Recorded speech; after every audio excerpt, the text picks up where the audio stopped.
ओम गणपतये नमः।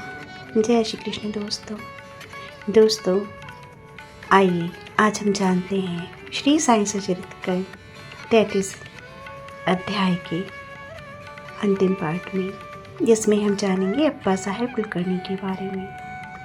अब हम अप्पा साहेब की कथा पर आते हैं। जब वे थाने में थे तो उन्हें भिवंडी दौरे पर जाना पड़ा, जहाँ से उन्हें 1 सप्ताह में लौटना संभव न था। उनकी अनुपस्थिति में तीसरे दिन उनके घर में निम्नलिखित विचित्र घटना हुई। दोपहर के समय अप्पा साहेब के गृह पर एक फकीर आया, जिसकी आकृति बाबा के चित्र से ही मिलती जुलती थी।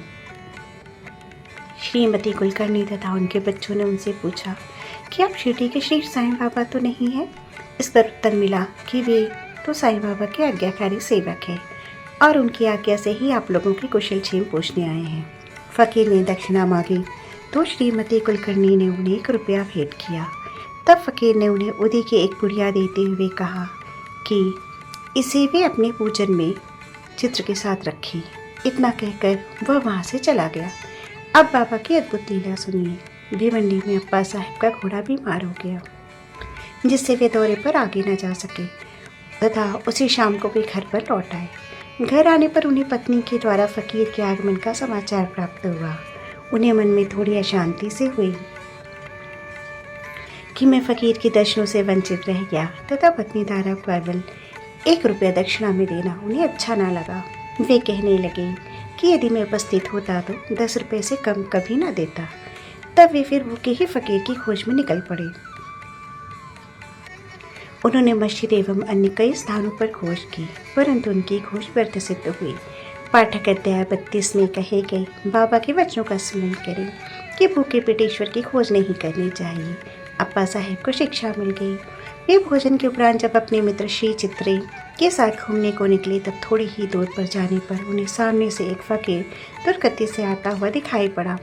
अप्पा साहेब ने सोचा था कि यह तो वही फकीर प्रतीत होता है जो मेरे घर आया था तथा उसकी आकृति भी बाबा के चित्र के अनुरूप ही है। फकीर ने तुरंत ही हाथ बढ़ाकर दक्षिणा मांगी। अप्पा साहेब ने उन्हें 1 रुपया दे दिया। तब वह और मांगने लगा। अब अप्पा साहेब ने 2 रुपया दे दिया। तब भी से संतोष न हुआ। उन्होंने अपने मित्र चित्रे से 3 रुपये उधार लेकर दिए। फिर भी वह मांगता ही रहा। जब अप्पा साहेब ने उसे घर चलने को कहा, सब लोग घर पर आए और अप्पा साहेब ने उन्हें 3 रुपये दिए और अर्थात कुल 9 रुपये। फिर भी वह असंतुष्ट प्रतीत हो रहा था और मांगे ही जा रहा था। तब अप्पा साहब ने कहा कि मेरे पास तो 10 रुपये का नोट है। तब फकीर ने नोट ले लिया और 9 रुपये लौटाकर चला गया। अप्पा साहब ने 10 रुपये देने को कहा था, इसलिए उनसे 10 रुपये ले लिए और बाबा द्वारा स्पर्शित 9 रुपये उन्हें वापस मिल गए। अंक 9 रुपये अर्थपूर्ण है तथा नवदा भक्ति की ओर इंगित करता है। यहाँ ध्यान दें कि लक्ष्मीबाई को भी उन्होंने अंत समय में 9 रुपये ही दिए थे। उदी की पुड़िया खोलने पर अप्पा साहेब ने देखा कि उसमें फूल के पत्ते और अक्षत है। तब वे कालात में शिरडी गए तो उन्हें बाबा ने अपना एक केश भी दिया। उन्होंने उदी और केश को एक ताबीज में रखा। उसे वे सदैव हाथ पर बांधते थे।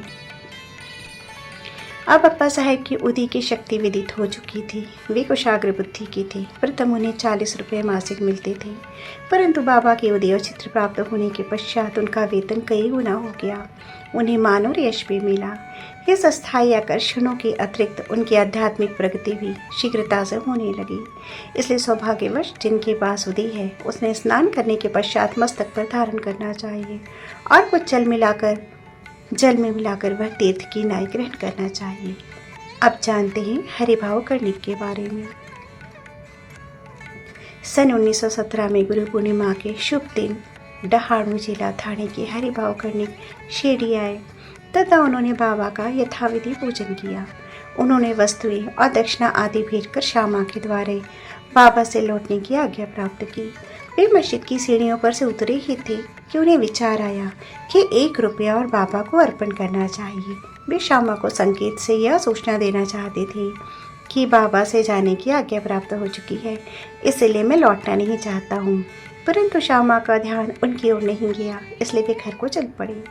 मार्ग में वे नासिक के मुख्य द्वार के भीतर बैठा करती थी। भक्तों को वहीं छोड़कर हरिभाव के पास आए और उनका हाथ पकड़कर कहने लगे कि मुझे मेरा रुपया दो।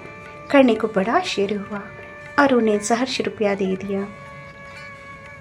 उन्हें विचार आया कि मैंने बाबा को रुपया देने का मन में संकल्प किया था और बाबा ने यह रुपया नासिक के नरसिंह महाराज के द्वारा ले लिया।